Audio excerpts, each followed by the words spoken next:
What is the deal, beautiful people? My name is Ramon. Welcome back to the channel. Around here, we talk about any and everything photography. Today's topic, purchasing gear a tad bit beyond what you currently need with the intentions to grow into it. 1, 2, get down.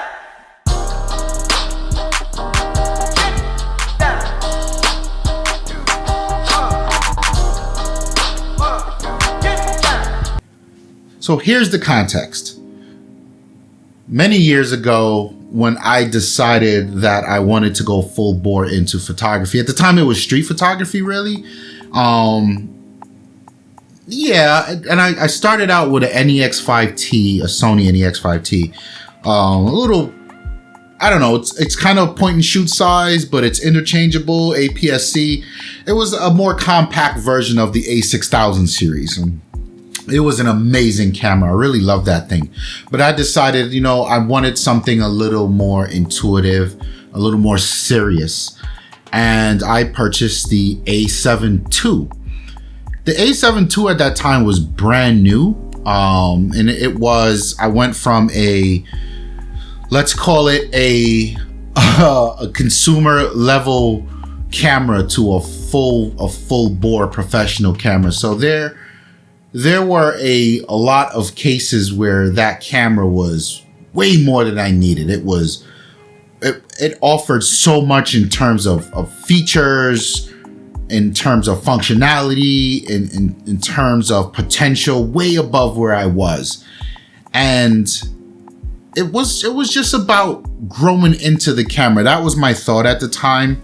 No one really, in the real world, no one really would tell you to go out and buy a professional full frame camera to shoot street photography, right? Like it sounds kind of crazy, especially when you can do these things with anything from a cell phone to a intermediate level camera. So whatever, I did it, right? Had the funds to do it, and I really enjoyed it, and I really fell in love with that camera. That camera's been with me for so many journeys, be it street photography, landscape photography, professional photography, portraiture, ranging from just product stuff, editorial stuff. It was just a great camera. And as the years passed, I started to, although I increased my collection of cameras, I always look back on that camera and I always would reserve it for when I was serious about something. And that's how you could tell when Ramon was serious about something. It was Sony, the A7 was on deck. And it served me well. And I would make that recommendation to anyone not on a budget, right? Because when people come to me and they ask me, like, here's my budget, I don't want to spend too much, and here's my vision for where I want to go, I always like to put that asterisk in there. This is where you want to go today. But there's no guarantee that when you start off on your photography journey that, your mind, your vision, your creativity won't be expanded into another genre. And I always like to give people that asterisk. You sure you wanna get a tool that's best suited for just this one thing? Because in the future, you might be doing these things, right? And it's okay. And I'm often able to find something for someone in that budget, and that's cool. But I'm such a fan of, if you can do it, purchase a tool that sits above all these different potentials. Purchase something that you can do dope street work with, dope portraiture, dope landscape. Picture something that you can do video work with, because video is becoming such a mainstay in all of our lives, in all of our facets of creativity. So it's almost like you kind of do want to not exclude video when thinking about stuff, right? And it's been something that served me so well. And the number one thing about it that I really do cherish is when my mind and my creativity and my creative direction kind of shifted, every single time my Sony A7II has been up to the challenge. It has been there for me. It has been able to be the tool I can lean on to learn that discipline of photography and take it from amateur to intermediate to professional. And I really adore that about the decision to purchase a tool that's a lot more than what I need.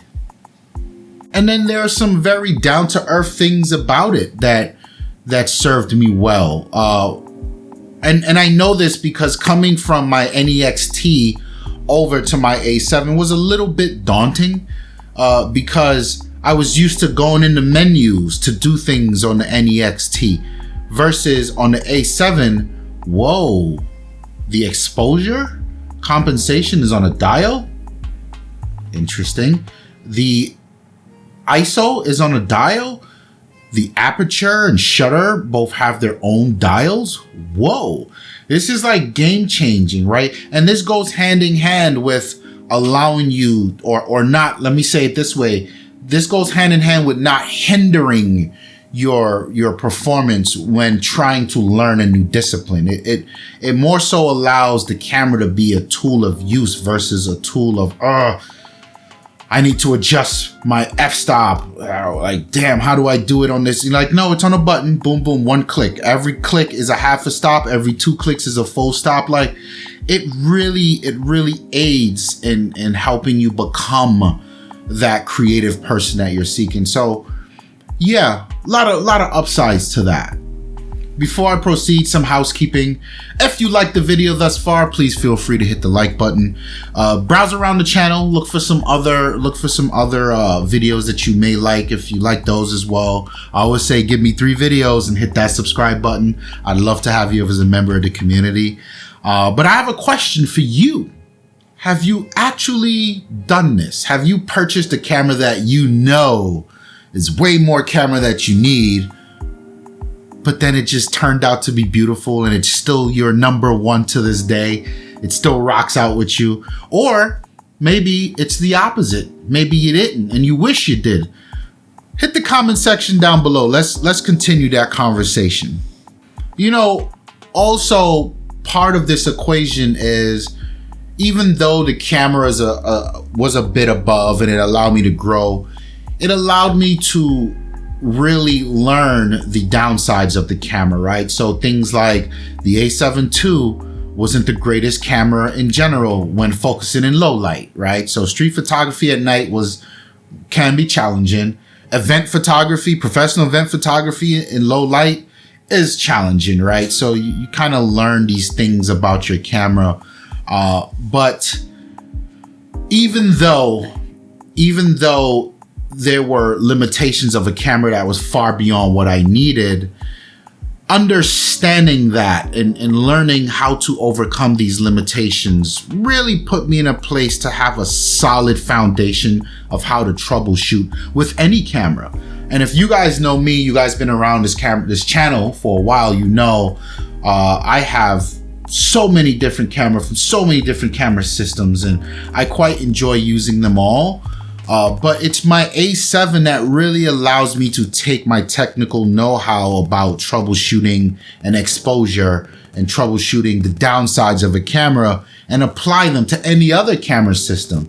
And it really allows me to be very versatile as a photographer.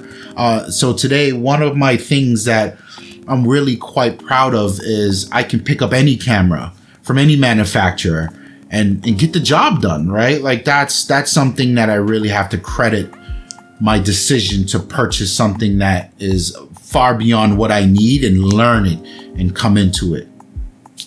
And then also like the perspective I gained as a professional photographer was and is also invaluable, right? So today I have a brand new spanking camera. I'll do a video at some point for you guys to know what that camera is. I've already been asked a few times because the quality of my work is kind of up, which is interesting. One of the values there, I would say, is understanding how professionals perceive their gear, and then understanding my place as a YouTuber, and always You know, I consume YouTube just like you guys. Never mind, I'm making videos as well.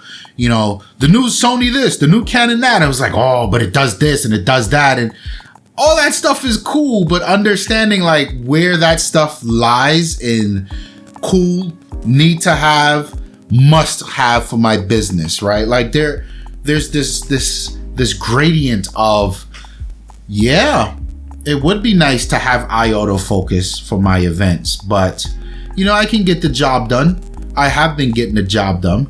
And I get why pros will often spend $4,000-$5,000 for the latest and greatest body, and they'll rock out with that body for the next 6 or 7 years, you know, and it's so dope to see the other side of a perspective. And I still flirt, you know, I'm still somewhere in the middle. I still do love, like today, my new camera does all the eye autofocus tracking. So I'm shooting event photography on autofocus continuous. That wasn't a thing for me before, but I'm fully capable of shooting it with just a single point autofocus, a single point center point, and autofocus. What is it called? Not continuous. I think it's called single. Whatever. You guys know, I'm blanking out right now, but you guys know what I'm talking about. I can totally do that, and it's about having the know-how, but also having the appreciation that, you know, the camera can make your life a little easier. But now I get it when I would read these comments on these videos like, this is silly. Who the hell wants this and such? Because now I know where they're coming from. And I wish those people would also understand why other photographers, maybe not to their level of professionalism, but creativity, also like these little tools. And I just wish everybody would get along. You guys know what I'm trying to say. But anyway, yeah, my Sony A7II, when it was initially purchased, was a decision for, was a decision and a commitment to myself that I'm going to learn the craft of photography. And those 10 plus years and me going from a different level of, from amateur to intermediate creative, and then a professional creative, and then a business, and then a business photographer, you know, that camera has stood by my side, and you know, I'm forever grateful for it. And I think I'll forever have it in my arsenal. I think it'll be a great second camera, a second body for what I need. And when it's time for me to fully retire it, I will do so with a smile on my face, and I'll forever have that camera around. It means so much to me, and it gave me a perspective on so many different things that I think will continue to be invaluable as I go forward as a creative and as a professional. Hopefully you guys liked the video. Feel free to hit the comments down below. Don't forget to like the video. My name is Ramon. I'm out of here. Peace.